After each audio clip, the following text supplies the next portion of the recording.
আজ সকাল সকাল ঘুম থেকে উঠে মুখটা ধুয়ে বসে পড়লাম, আর এদিকে তো চলে এলো সকালের খাবারটা, আর দেখতেই পাচ্ছ দিয়ে দিয়েছে। এদিকে আমি এই খাবারগুলো শেষ করে চলে এলাম ঘর থেকে বেরিয়ে, আর হাঁটতে হাঁটতে আমি এখন যাব অর্জুনডি বটতলা। আর এদের গ্রাম থেকে এটা বাস স্ট্যান্ড দূরত্ব খুবই কম। আর এদিকে দেখতেই পাচ্ছ আমি চলে এসেছি, এটাই হচ্ছে অর্জুনডি বটতলা। এখানে কিছুক্ষণ দাঁড়িয়ে থাকতেই চলে এলো বাস, আর বাসে চেপে আমি চলে এলাম নিগুনচটি। আর এখানে এদিকে ওদিকে একটু ঘোরাঘুরি করার পর দেখা হয়ে গেল সেই ফেমাস ব্যক্তি সালমান কি ব্লগ।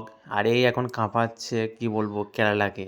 এদিকে ওর সাথে দেখা করে চলে এলাম, আর এখন আমি দেখাবো সেই ফেমাস মুন্ডার দোকান নিগনের। আর দেখতেই পাচ্ছ এটাই হচ্ছে সেই ফেমাস দোকান আদিধারা মিষ্টান্ন ভান্ডার। আর আমি ওখান থেকে কিছু মিষ্টি নিয়ে চেপে বললাম টোটোতে, আর টোটোতে চেপে আমি এখন যাব মঙ্গলকোট। এদিকে আমি পৌঁছে গেছি মঙ্গলকোট, আর মঙ্গলকোটে ফিরে আবার একটা টোটো ধরে আমি পৌঁছে গেলাম আমাদের বাস স্ট্যান্ডে। আর বাস স্ট্যান্ড থেকে একটা বাইকে চেপে আমি চলে এলাম আমাদের গ্রামের দিকে। আর দেখতেই পাচ্ছ এটাই হচ্ছে সে আমাদের গ্রাম মাহাত্তুবা। আর আমি দেখতে দেখতে এদিকে চলে এলাম আমাদের বাড়ির দিকে, আর হাঁটতে হাঁটতে আমি এদিকে পৌঁছে গেলাম আমাদের বাড়ি। দেখতেই পাচ্ছ এটা আমাদের বাড়ি, আর এখানেই আমার মিনি ব্লগটা শেষ করলাম।